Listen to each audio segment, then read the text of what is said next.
Good afternoon! Ang first cookies na i-bake natin today is Oatmeal Raisins cookies. Siyempre, prepare muna natin lahat ng magamit, lahat ng ingredients, at i-preheat natin ng oven ng 350 degrees. Iba-iba ang temperatura ng mga oven. Like, ang amin ay Elva, 356 degrees siya nakaprogram. Sa iba, 350 degrees lang. Siyempre, unang-unang gagamitin natin, ang kailangan ay handheld mixer. Kung meron kayong pang-beat lang na wire whisk, pwede na yon, or tinidor kung kaya mo ng matagalang pagbabate, okay. At siyempre, mixing bowls, kung saan tayo magbi-beat, okay. Una, kailangan natin ng butter. Ang butter natin ay room temperature, kaya medyo natunaw na siya. So, ito, isang buong butter. Okay, siguro hindi nyo nakikita, no? Kasi masyado mataas ang camera. Okay, ang gamit kong butter ay Queensland. Malinamnam siya eh. Saka unsalted nga pala dapat. So, pero kung salted ang meron ka, okay lang. Basta wag ka na maglagay ng salt. Na mismong 1 teaspoon. 1 teaspoon na salt. Huwag ka na maglagay nun. Pero kung unsalted, dapat maglagay ka pa rin.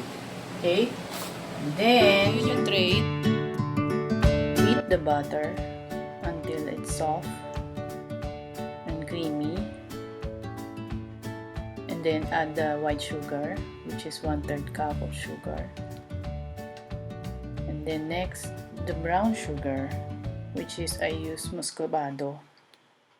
1/2 cup lang ang ginamit ko. Ayan. Kasi syempre yung iba diabetic, so make sure na pag pamimigay mo yan, na lesser sugar siya. Less sinful. Okay, next, add 1 egg at a time. Beat mo muna everything until all the ingredients are mixed together. Then the next egg. So dalawang egg lahat. Then i-add mo na rin yung mga vanilla, 1 teaspoon vanilla extract, and then